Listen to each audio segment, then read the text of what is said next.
Yang terhormat Bapak-Bapak, Ibu-Ibu, salam Pancasila.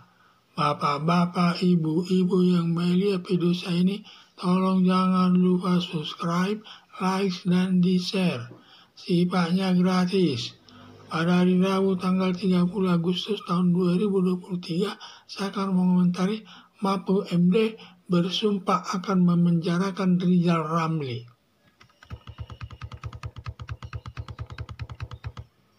Rizal Ramli tidak henti-hentinya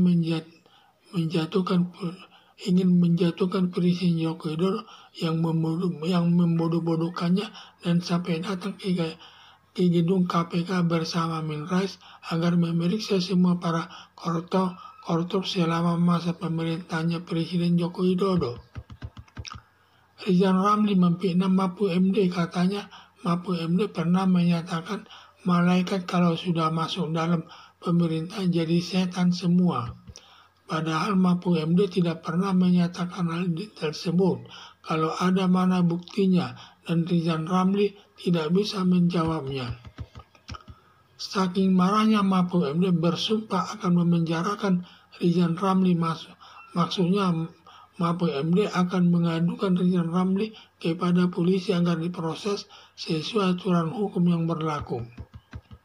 Mahfud MD tidak seperti Presiden Joko Widodo dan Sri Mulyani, Menteri Keuangan, dihina Rizal Ramli diam saja. Katanya Mahfud MD dituding Rizal Ramli akan dilawan.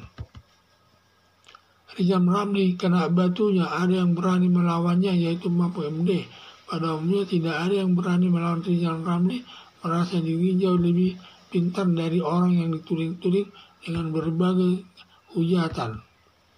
Rizal Ramli telah melakukan perbuatan penghinaan kepada Mahfud MD di muka umum yang melanggar pasal 310 KUHP yang ancaman hukumannya selama 9 bulan. Penghinaan Rizal Ramli kepada Mahfud MD merupakan delik aduan yang mengadukan harus Mahfud MD sendiri ke polisi yang merasa sakitnya secara langsung dihina Rizal Ramli, sedangkan orang lain tidak berwenang mengadukannya karena tidak merasa sakitnya dihina Rizal Ramli. Bagi Rizal Ramli, mantan menteri dan berpendidikan tinggi, ancaman hukuman 9 bulan sudah termasuk berat. Melihat sumpah Mahfud MD, diduga Mahfud MD serius akan mengadukan Rizal Ramli ke polisi agar diproses sesuai hukum yang berlaku, agar Rizal Ramli tidak seenaknya menghina orang lain. Harapan saya, kalau sampai mengadukan Rizal Ramli ke polisi, diduga masyarakat umum senang, karena pada umumnya tidak senang melihat perilaku Rizal Ramli tersebut.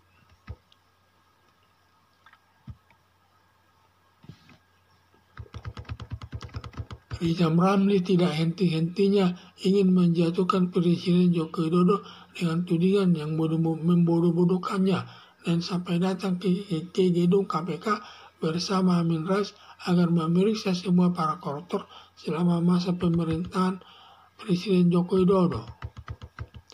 Rizal Ramli memfitnah Mahfud MD, katanya Mahfud MD pernah menyatakan malaikat kalau sudah masuk dalam pemerintahan Presiden Joko Widodo jadi setan semua.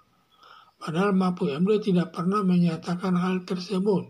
Kalau ada mana buktinya, dan Rizal Ramli tidak bisa menjawabnya. Saking marahnya Mahfud MD bersumpah akan memenjarakan Rizal Ramli. Maksudnya Mahfud MD akan mengadukan Rizal Ramli kepada polisi agar diproses sesuai hukum yang berlaku. Mahfud MD tidak seperti Presiden Joko Widodo dan Sri Mulyani, Menteri Keuangan, dihina Rizal Ramli diam saja. Katanya Mahfud MD dituding Rizal Ramli akan melawan. Rizal Ramli kena batunya, ada yang berani melawannya yaitu Mahfud MD. Pada umumnya tidak ada yang berani melawan Rizal Ramli, merasa dirinya jauh lebih pintar dari orang yang dituding-tuding dengan berbagai hujatan. Rizal Ramli telah melakukan perbuatan penghinaan kepada Mahfud MD di muka umum yang melanggar pasal 310 KUHP yang ancaman hukumannya selama 9 bulan. Penghinaan Rizal Ramli kepada Mahfud MD merupakan delik aduan yang mengadukan harus Mahfud MD sendiri ke polisi yang merasa sakitnya secara langsung dihina Rizal Ramli, sedangkan orang lain tidak berwenang mengadukannya karena tidak merasa sakitnya dihina Rizal Ramli. Bagi Rizal Ramli, mantan menteri dan berpendidikan tinggi, ancaman hukuman 9 bulan sudah termasuk berat. Melihat sumpah Mahfud MD, diduga Mahfud MD serius akan mengadukan Rizal Ramli ke polisi agar diproses sesuai hukum yang berlaku agar Rizal Ramli tidak seenaknya lagi menghina orang lain. Harapan saya kalau sampai mengadukan Rizal Ramli ke polisi, diduga masyarakat umum senang karena polisi diduga masyarakat umum senang karena pada umumnya tidak senang melihat perilaku Rizal Ramli tersebut. Sekian dan terima kasih.